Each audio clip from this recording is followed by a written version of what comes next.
Hi, good morning, it's Woody.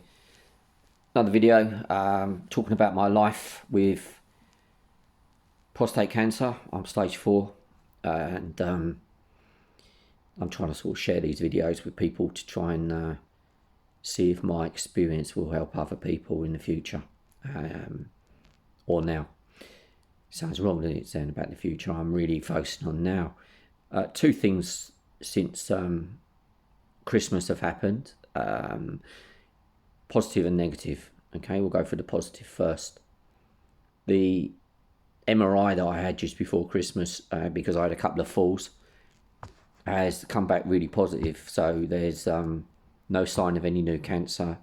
There's no sign of any damage in my back, because I have a very weak back and a couple of fractures caused by tumours that have decided to live in my back. Although the pain level has risen recently, it seems that there's nothing wrong physically. Perhaps I'm imagining a lot of it. I think a lot of it could be mind-body connection. And there's no, in fact, there's some more evidence of tumours getting smaller. They've actually shrinking slightly. You know, in all aspects, my oncologist says that my MRI was a really positive scan. Okay, and the next one won't be for a number of months now unless anything changes. So that's good news. That's really good. Now the negative news is my PSA. Now my PSA, my prostate specific antigen, which is the measure of how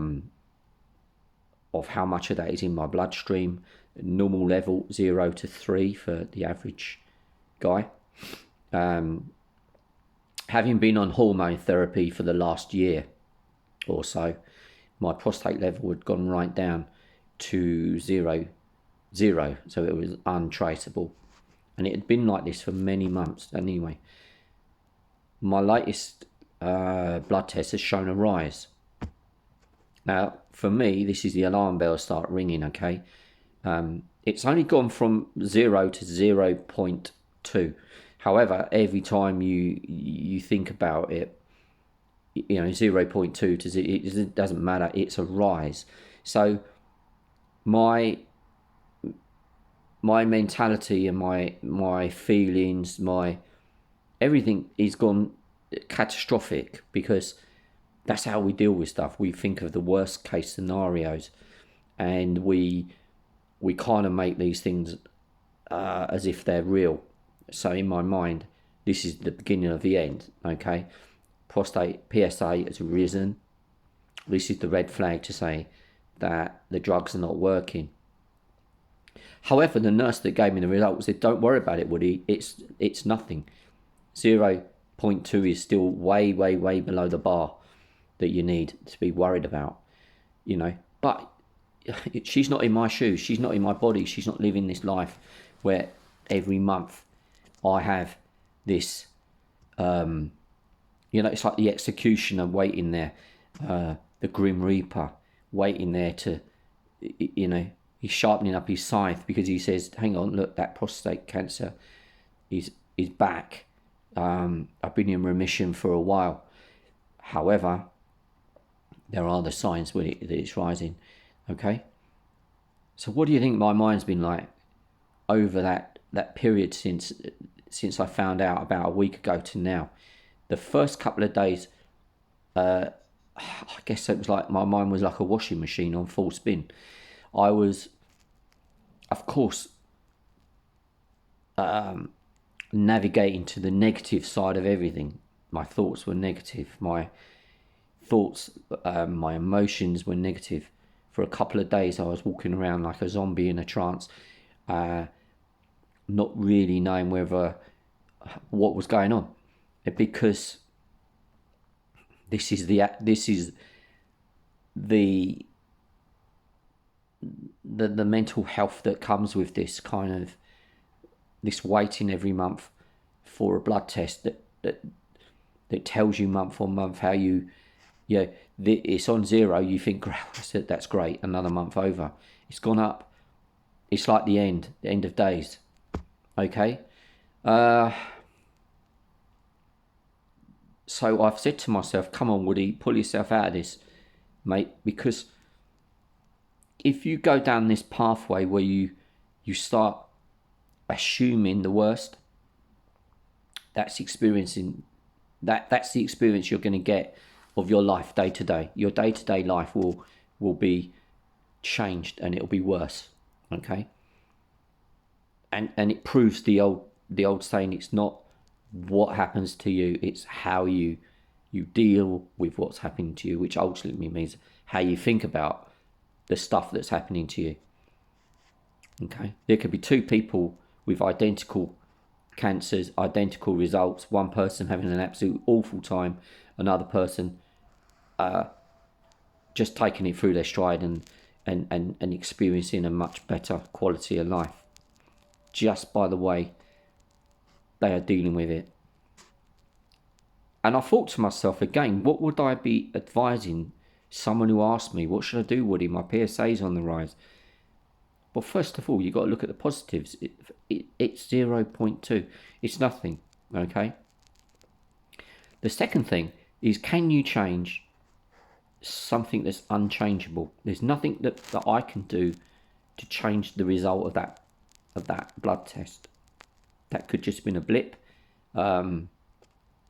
It could have just been a blip in the fact that I remember having the blood test, and the doctor, the nurse that administered that blood test, was a nightmare. She took about 5 attempts to get the needle in me.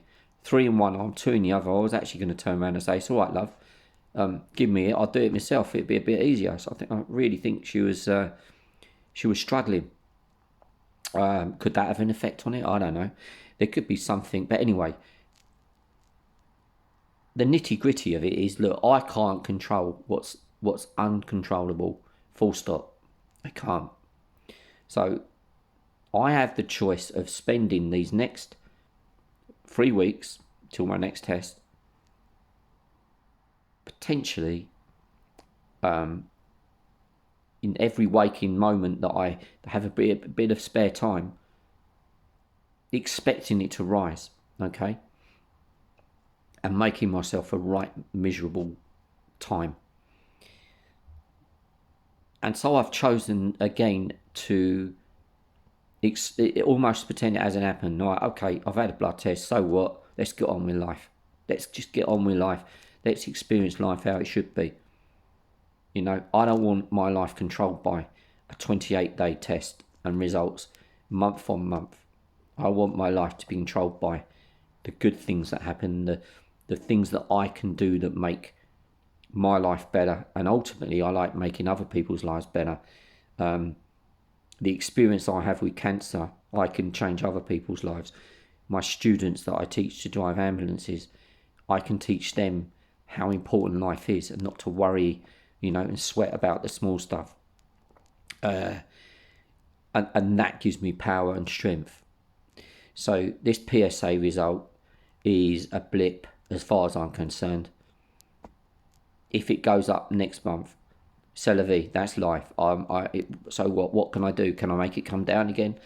I can only change my experience on a day-to-day basis and become busy, get my mind busy, not busy in terms of busy worrying. I want to make myself busy in terms of living, okay? Let's not just sit around panicking. Let's not sit around, you know, I could just decide now, this is the only thing that's important in my life, is to wait for that next test. And at the end of that next test, I may have a good outcome, I may not have a good outcome. I'm pretty sure that the way I deal with this between now and then is going to have some influence on it, in the way my mind is. If my mind is negative, I'm going to create the conditions that cancer loves, and perhaps that could have a negative reaction. Perhaps that could higher the PSA. I don't know. You know, the mind is powerful. So I don't choose that route. I choose the route to is what PSA test? It didn't happen. Yeah, that's the only way I can deal with this. I can go and throw myself into stuff that makes me busy. I don't want to sit around and think to myself, how long have I got left to live? How long have I got to the next test? I don't want to live my life like that. I want to live my life in the way it should be lived. And yeah, I've got kids, I've got family, I've got stuff to do and make a difference in the world in some way. So until the next time, and whatever you're doing, as I've always said, be kind. Being kind is good for you. Be grateful. Being grateful is good for you. Really, really good for you. Okay, and keep positive. So see you again soon.